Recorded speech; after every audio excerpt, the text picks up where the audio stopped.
यामी गौतम जो कि सालों से बॉलीवुड में एक्टिव है, उन्होंने विकी डोनर, काबिल, बाला, सनम, आर्टिकल 370 जैसी कितनी अमेजिंग मूवी दी है। बट इतनी सुपरहिट मूवी देने के बाद भी बॉलीवुड में उनकी हाइप क्यों नहीं? क्यों उन्हें ए-लिस्टर सेलिब्रिटी की कैटेगरी में कंसिडर नहीं किया जाता? सनम रे मूवी के दौरान उन्होंने मैरिड मैन पुलकित सम्राट को डेट किया। तो क्या यामी एक होम ब्रेकर भी है? So in this video we'll talk about Yami Gautam's career, her controversy and her main girl behaviour.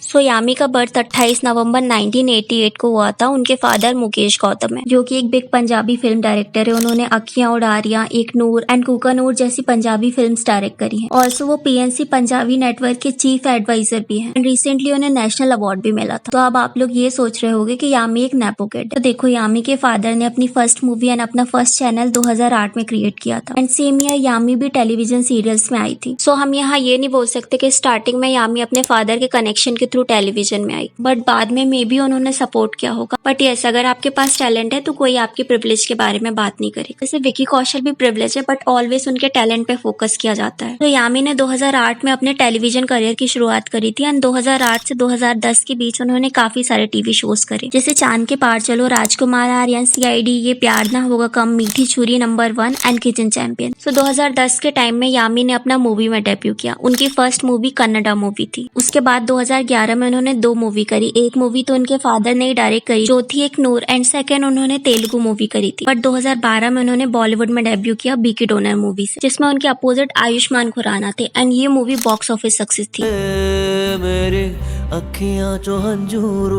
इस मूवी ने 100 करोड़ से ऊपर का कलेक्शन किया था। इस मूवी में आयुष्मान खुराना, जिनका कैरेक्टर विकी डोनर था, वो स्पर्म डोनेट करते थे। घर पे बैठे बैठे बाप बन रहा हूँ मैं। सो 2012 से 2014 तक वो तेलुगु एंड हिंदी दोनों ही मूवी में वर्क कर रही थी, जैसे हीरो गौरवम, टोटल सियापा, युद्ध, them and action Jackson. But 2015 में आती है उनकी मूवी बदला, इसमें उनके अपोजिट वरुण धवन थे एंड ये मूवी बॉक्स ऑफिस सक्सेस थी। इसके बाद यामी ने बॉलीवुड मूवीज में ज्यादा फोकस किया। तो 2016 में उनकी सनम रे मूवी आई थी, जो अपने साथ एक कंट्रोवर्सी भी लेके आई थी। इस मूवी में उनके opposite Pulkit and Urvashi Rautela. तो इस मूवी के दौरान पुलकित एंड यामी का अफेयर स्टार्ट हो गया था एंड उस टाइम पुलकित श्वेता रोहिरा से मैरिड थे एंड जो श्वेता थी वो सलमान खान की राखी सिस्टर भी थी। तो उस टाइम ये न्यूज आई थी कि इस अफेयर की वजह से श्वेता का मिसकैरेज हो गया। इवन श्वेता ने खुद मीडिया में बोला था कि यामी होम ब्रेकर है। यामी कई देर से आपके बारे में कई चीजें खबर आ रही हैं। श्वेता ने कहा है कि आप आपको ये नहीं लग रहा कि आपकी इमेज को स्पॉइल कर रही है? बट पुलकित ने अपनी वाइफ को सपोर्ट करने की जगह मीडिया में उन्हें ही ब्लेम। पुलकित सेड उनका जो मिसकैरेज है वो 4 साल पहले हुआ था, जब वो यामी गौतम से मिले तक नहीं थे। एंड श्वेता झूठ बोल रही है। हम दोनों के सेपरेशन की वजह फैमिली इशू। इवन जो आपको मिसकैरेज के हॉस्पिटल बिल दिखाए जा रहे हैं वो फैब्रिकेटेड है। इस मिसकैरेज को मिसयूज किया जा रहा है, जो कि 4 साल पहले हुआ था। तो देखो, मिसकैरेज के बारे में हमें कंफर्म नहीं है, क्योंकि दोनों ने अपनी अलग अलग साइड रखी है। तो ये न्यूज ना 2016 की बहुत बड़ी हेडलाइन थी। और अगर हम कुछ आर्टिकल्स की बात करें तो यामी ने सनम रे मूवी के 2 साल बाद तक पुलकित को डेट किया है और उन दोनों का ब्रेकअप 2018 के ईयर में हुआ था पुलकित के रूड बिहेवियर की वजह से। तो यस, अलिजेटली यामी एंड पुलकित ने श्वेता को चीट किया। सो इमेजिन, यामी ने एक मैरिड मैन से अफेयर किया, इवन उनकी वाइफ प्रेग्नेंट भी थी। तो ये टाइम श्वेता के लिए कितना ज्यादा सैड होगा। इन इस अफेयर में सिर्फ यामी को ब्लेम करना सही नहीं है, इसमें पुलकित एंड यामी इक्वली रिस्पॉन्सिबल है। एक और न्यूज आई थी कि इस अफेयर के बारे में उर्वशी रौतेला ने पुलकित की वाइफ को इन्फॉर्म किया था। एंड अगर आपने सनम रे मूवी के प्रमोशनल वीडियोस या इंटरव्यूज देखे होंगे तो आपने नोटिस किया होगा कि मोस्टली इंटरव्यूज में पुलकित एंड यामी उर्वशी को बुली कर रहे थे, उनसे रूड बिहेव कर रहे थे, उनका मजाक उड़ा रहे थे। I was the first one to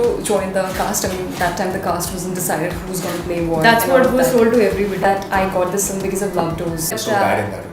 How can you get it because of that? And ये उस टाइम ऑल ओवर न्यूज में था and big main stream media ने इसे कवर किया था। इवन एक न्यूज चैनल ने उर्वशी रौतेला को क्वेश्चन भी किया था पुलकित एंड यामी के रूड बिहेवियर के, बट उस टाइम उर्वशी ने इस क्वेश्चन को डिनाई कर दिया था। Pulkit and Yami were not actually happy with you being present on sets or interviews. So would you like to share that thing with us?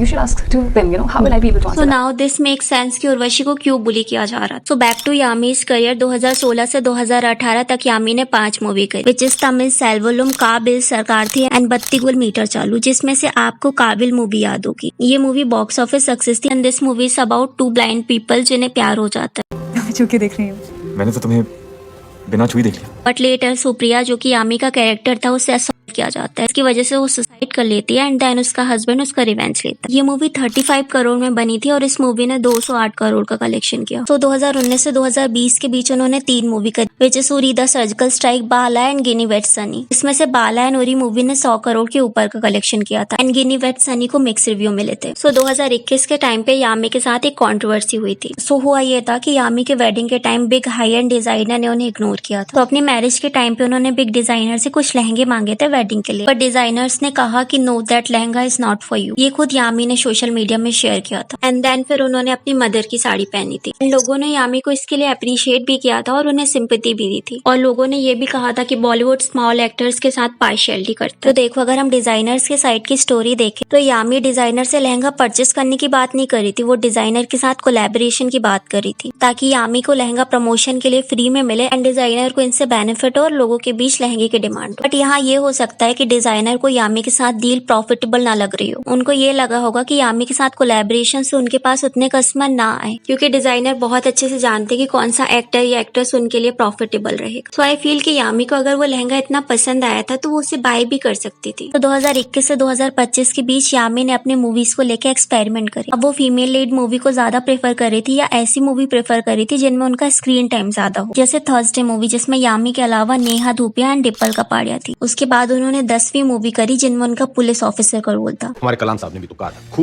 खूब सपने देखो। उन्होंने ये कहा था कि सपने वो देखो जो सोने ना। 2023 में उन्होंने लॉस्ट मूवी करी जो कि एक रियल लाइफ स्टोरी पे बेस्ड थी। उसके अलावा 2023 में ही उन्होंने चोर निकल के भागा मूवी करी। इवन उन्होंने OMG 2 मूवी करी जिसमें उनका इम्पोर्टेंट रोल था। तुम अकेले आए हो या अपने पेरेंट्स के साथ? मेरे पापा के साथ। Where is your father? I want to see your बेशरम पापा। लास्ट ईयर 2024 में उन्होंने आर्टिकल 370 मूवी करी थी जो कि सुपरहिट थी। 20 करोड़ की बनी इस मूवी ने 110 करोड़ का कलेक्शन किया एंड अभी 2025 में उनकी धूमधाम मूवी रिलीज हुई है जिसमें यामी को काफी पसंद किया जा रहा है। शादी की पहली रात ठीक से शुरू भी नहीं हुई और सीधा तुम अगर और इरिटेट किया ना तो तुमसे तू और तू से चू पे भी आ सकती है। तो अगर हम यामी का करियर ग्राफ देखें तो उन्होंने हर टाइप की मूवी करी। इवन बॉलीवुड ने मूवीज में उनके साथ पार्शियलिटी नहीं करी, बट मूवीज में तो उनके साथ पार्शियलिटी नहीं हुई, बट बिग स्टार ने उनके साथ पार्शियलिटी करी है। तो अभी रिसेंटली यामी का एक ओल्ड वीडियो वायरल हो रहा है जो इंडियाज गॉट टैलेंट, सॉरी वो बैन हो गया, I mean India's got talent का वीडियो है। उसमें मलाइका अरोड़ा, किरण राव एंड करण जौहर यामी को इग्नोर कर रहे थे।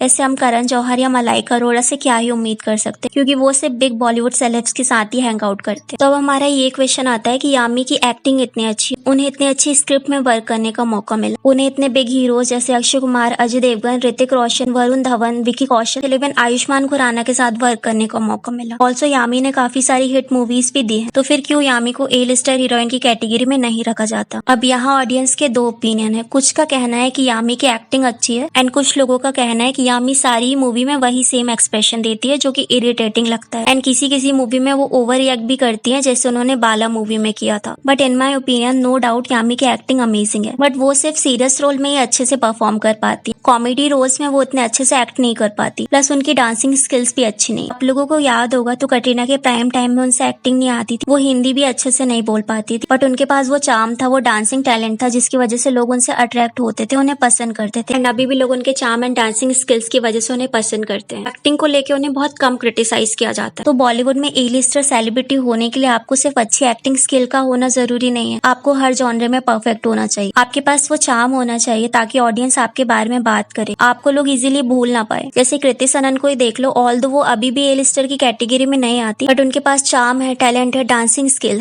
जिसकी वजह से लोग उन्हें काफी पसंद भी कर रहे हैं, प्लस बैक टू बैक उन्हें मूवीज भी मिल रही है। सो आई थिंक यामी के पास अमेजिंग एक्टिंग टैलेंट है, बट कुछ चीजों में वो लैक करती हैं। ऑल्सो यामी एक प्राइवेट पर्सन भी है एंड वो सोशल मीडिया में बहुत ही कम अपनी लाइफ शेयर करती है। उनका सोशल मीडिया पेज बहुत बोरिंग लगता है एंड वो अपने फैंस से उतना एंगेज भी नहीं करती। अब प्राइवेट पर्सन होने में कोई इशू नहीं है, बहुत सारे एक्टर एक्ट्रेस होते हैं जो प्राइवेट होते हैं, वो अपनी लाइफ को सोशल मीडिया में शेयर नहीं करना। ऑल्सो यामी की जो PR है वो भी उतनी एक्टिव नहीं, जिसकी वजह से हमें उनसे रिलेटेड या उनकी मूवीज से रिलेटेड कोई इंटरेस्टिंग न्यूज नहीं सुनने को मिलती। तो यही रीजन है कि यामी की मूवीज तो आती है, सुपरहिट भी होती है, बट कुछ टाइम बाद लोग उन्हें भूल जाते हैं, उनके बारे में बात नहीं करते। एंड वहीं दूसरी तरफ ए लिस्टर सेलिब्रिटी जैसे दीपिका, आलिया, कटरीना की मूवी ना भी आए तब भी लोग उनके बारे में बात करते हैं, वो सोशल मीडिया में ट्रेंड होती है। So what are your thought? क्या यामी गौतम को ए लिस्टर सेलिब्रिटी की कैटेगरी में कंसिडर किया जाना चाहिए या अभी भी वो कुछ लैक करती हैं? Let me know in a comment. And Katrina Kaif के करियर एंड कंट्रोवर्सी के बारे में जानने के लिए इस वीडियो को क्लिक करें।